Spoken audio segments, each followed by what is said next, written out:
வணக்கம் மக்களே, இந்த வீடியோவில் என்ன பார்க்க போகிறோன்னா, ரேஷன் கார்டு புதிதாக வேண்டி விண்ணப்பித்தவங்களுக்கு ஒரு முக்கியமான அறிவிப்பு வந்திருக்கு. அது என்ன அப்படிங்கிறத பற்றி தான் இந்த வீடியோவில் பார்க்க போகிறோம்.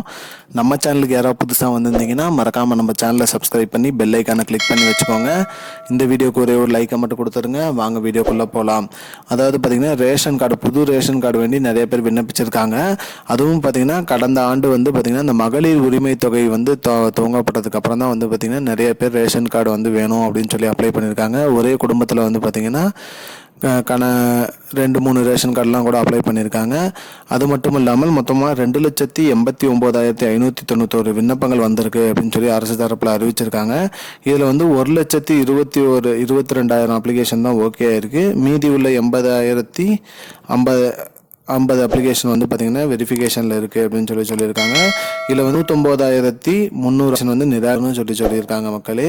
மேலும் பார்த்திங்கன்னா இதில் இன்கேஷன் பண்ணி ஒரு விண்ணப்பிகேஷனில் இருக்குது அப்படின்னு சொல்லியிருக்காங்க.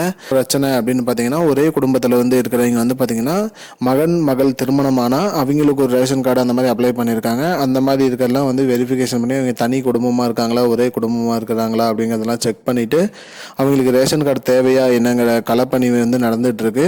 அது முடிஞ்சதுக்கு அப்புறம் தான் ரேஷன் கார்டு கொடுப்பதாக சொல்லியிருக்காங்க. இதனால தான் பார்த்திங்கன்னா ரேஷன் கார்டு வருவதும் தாமதமாயிட்டே இருக்குது அப்படின்னு சொல்லியிருக்காங்க. இந்த வகையில் என்ன சொல்லியிருக்காங்கன்னா, இப்போ 1,22,000 அப்ளிகேஷன் பிரிண்ட் செய்யப்பட்டுள்ளது அப்படின்னு சொல்லியிருக்காங்க.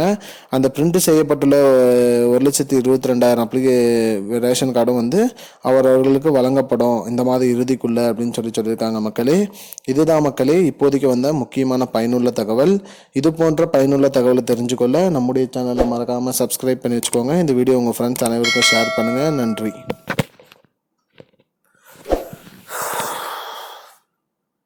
I don't understand your jokes, man. Because it's not a joke. முன்ன பின்ன தெரியாத ஒரு பையனுக்காக விடுற அந்த மனசு இருக்க, அதான் கடவுள்.